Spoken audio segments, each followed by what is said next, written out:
¿Qué tal, queridos amigos? Poder Supremo Conservador. Así le ha llamado AMLO a la Suprema Corte de Justicia. Sobre todo cuando no se dobla ante sus iniciativas, sus propuestas, sus acuerdos jurídicos, sus propósitos de extender su poder sin que se note. Y en este caso reciente, en su afán de suprimir una figura jurídica que es la prisión preventiva oficiosa, que sirve para retener a aquellos reos que se calcula, bueno, no reos, aquellos sujetos que se calcula puedan ser motivos de averiguación delincuencial, precisamente como consecuencia de sus actividades o de las indagatorias que se hayan hecho y que deben formalizarse a través de un juicio y de la concluyente sentencia.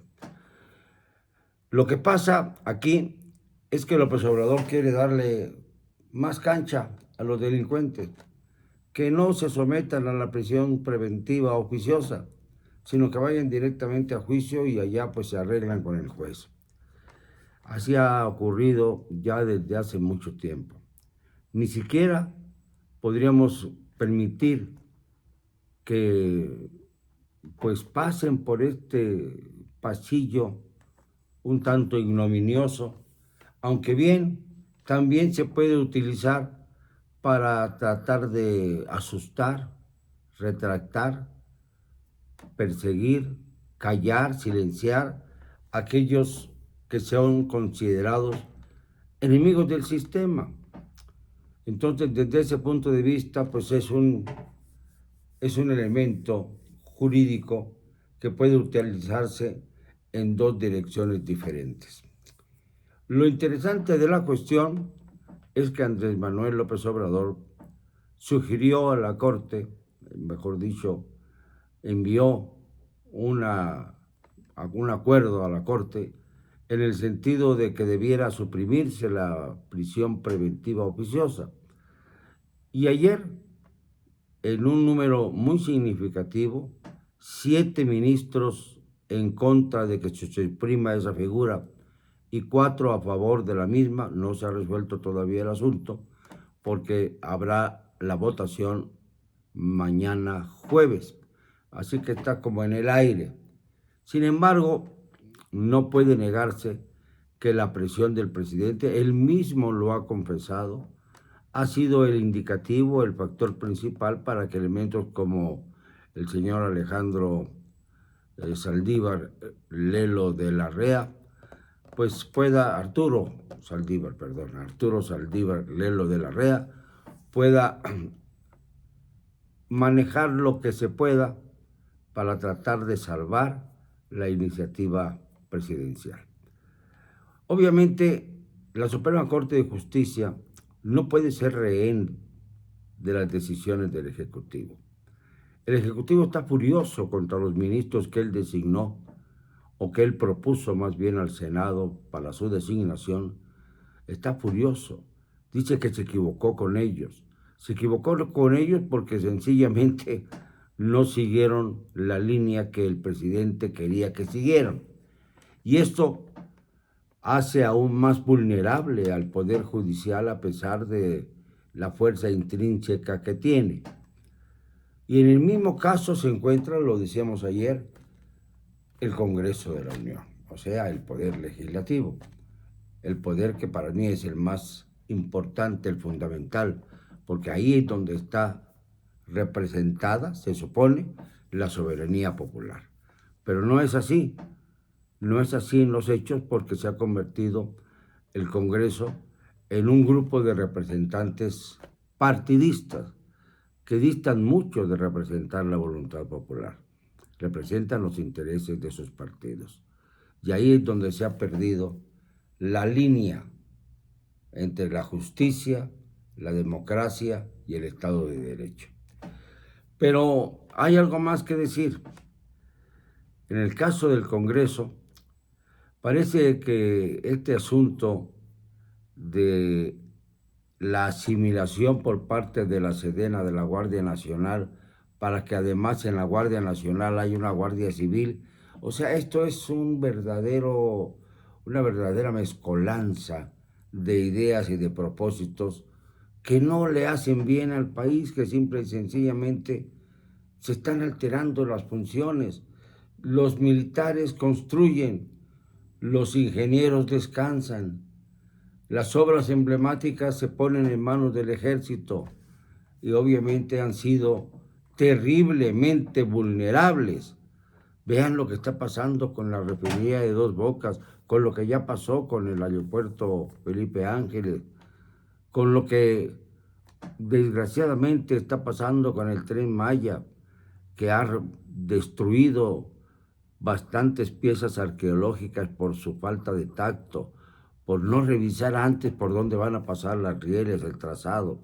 Claro, se hizo el trazado para hacerle bien a algunos miembros del poder público, entre ellos el propio presidente, como lo hemos denunciado, que ganaría mucho en plusvalía para su rancho, que no es un ranchito, y obviamente cerca de ese trazado, en donde se encuentra el famoso rancho La Chingada, lo que demuestra el nivel cultural, como lo hemos dicho en repetidas ocasiones, del señor López Obrador, pues tendría un costo mayor, precisamente porque pues con esta obra emblemática supuestamente aumentarían los costos de las zonas aledañas.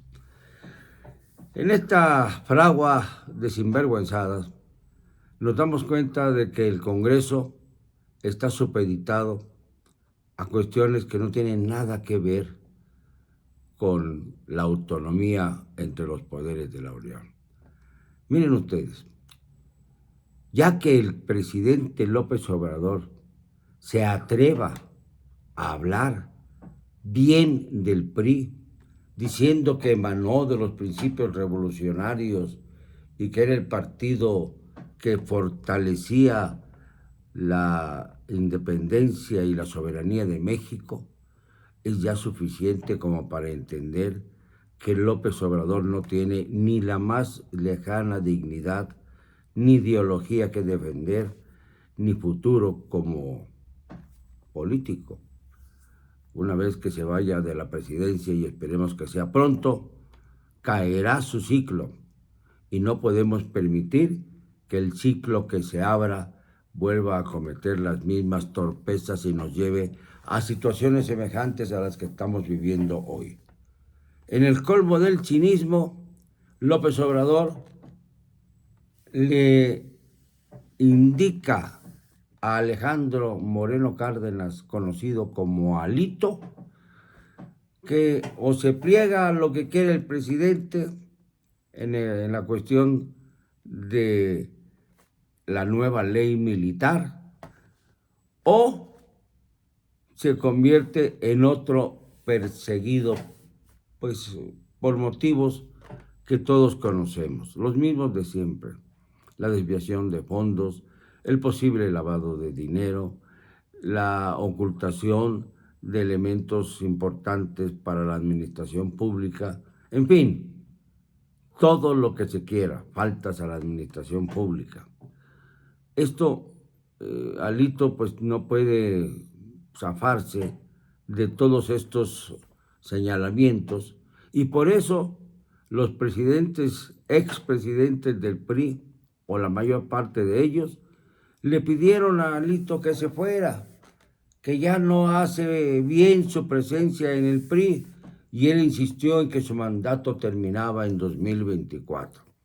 Debió terminar en 2024, pero cuando alguien se equivoca y se desvía y falla, no tiene por qué terminar su mandato cuando lo indican las leyes, sino cuando lo indican los militantes, en este caso del PRI, los militantes de un priismo que está sucumbiendo y siendo sepultado como consecuencia de la mala administración, de la mala dirección y de la pésima política del presidente del PRI, Alito Moreno.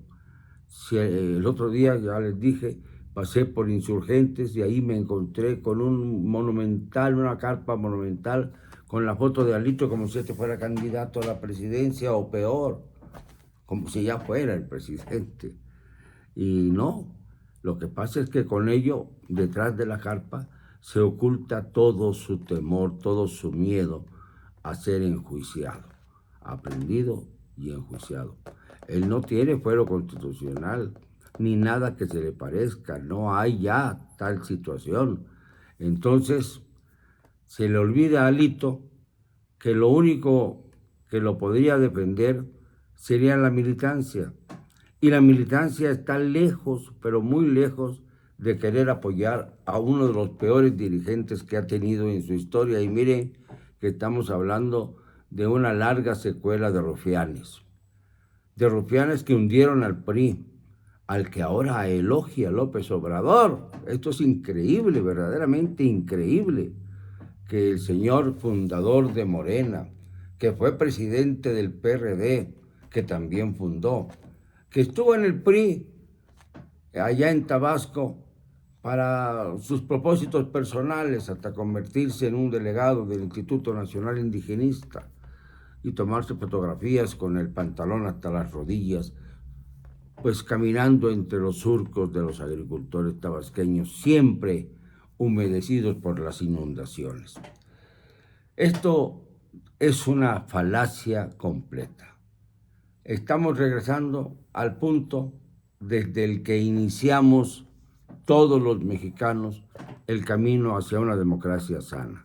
Regresar al punto del priismo que supuestamente recogía las banderas sociales de la revolución es retroceder hasta los años 60, 70, es retroceder más de medio siglo de luchas políticas que nos llevaron a tener la posibilidad de que de verdad no fuera el presidente el que señalara con su dedo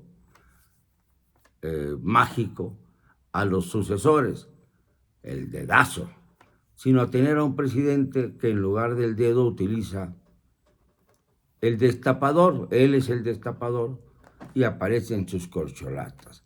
Y cada vez que avanza un día, las corcholatas empiezan a oxidarse y ya no hay manera de quitarles la suciedad de la mugre. Pero esto es otro asunto. Esto es también parte del pobre juego de ajedrez presidencial que no le sale. El presidente está en jaque desde hace tiempo por su enfermedad física y por su enfermedad mental, pero también por su enfermedad política. La enfermedad política que lleva a cometer actos irreverentes, absurdos, de confrontación con los otros poderes de la Unión. México no puede estar en confrontación permanente. No puede estar en una situación en que los poderes de la Unión no existan. El único poder que quiere prevalecer es el del Ejecutivo. Y apenas se nota un contrapeso, como por ejemplo el que simboliza el Instituto Nacional Electoral, que también ya está atrapado en la maraña de las amenazas, o bien surja una Suprema Corte de Justicia que detenga un propósito presidencial, entonces se convierte en el supremo poder conservador. Es decir, lo más deleznable para él que puede existir, la clase conservadora de este país. Para López Obrador, esto es lo peor de México. Y no se da cuenta de que aunque haya sido electo únicamente por la tercera parte de los que formaban el padrón electoral, esos famosos 31 millones de personas, pues aunque suceda así, el hecho es que la mayor parte de los mexicanos no votaron por él. Esto tiene que tomarlo en cuenta, aunque haya sido una apoteósica elección, como si fuera un Mesías que bajaba del cielo otra vez. No, señor López Obrador, La Suprema Corte de Justicia no puede ser llamada el supremo poder conservador. No, señor López Obrador, el Congreso no está para servirle a usted en bandeja de plata todo lo que se le ocurra. Y no es negociando con un político decadente como Alito Moreno como que se puede salvar a México.